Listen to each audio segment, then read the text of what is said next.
Здравствуйте, меня зовут Святослав Украинский, и сегодня я хочу вам рассказать пример нарисовать, который мне очень понравился. Две стеклянные баночки, представьте себе. То есть две стеклянные банки, и в одной баночке сидит муха, глупая муха, которая ничего не хочет понять, а в другой баночке сидит пчела. Кто умнее? Многие из вас, и я в том числе скажу, пчела умнее. Они более организованные, у них иерархия, они четко знают, что они делают, все у них инструкции прописаны. И вот цель этих существ достичь, задача их достичь вот этой цели. Что делает пчела? Она видит цель, вот она, прямо, но на пути стекло. И что происходит? Бзык, бзык, бзык, бзык, бзык. Умерла. Глупая муха.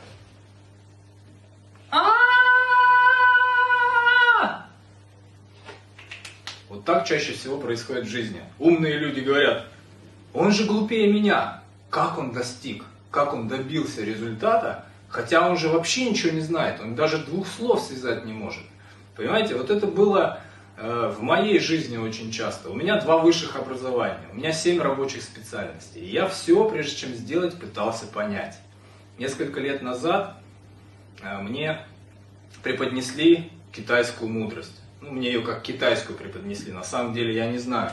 Но мне это очень понравилось, и это перевернуло мое мировоззрение.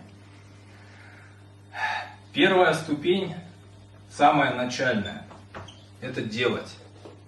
После того, как ты сделал, ты будешь знать. А узнав, ты поймешь. И вот поняв уже, ты сможешь творить. То есть ты сможешь уже выйти за рамки того, что достигли остальные, и сделать что-то свое. Так вот, начинается все с делания. Когда большинство тех, кто меня сейчас окружает, и говорят: нам сначала надо понять, прежде чем что-то сделать. Чушь собачья. Сначала сделаешь, потом узнаешь, потом поймешь, и потом, может быть, научишься творить. Мне в жизни это было очень полезно. Если понравится, пользуйтесь и вы.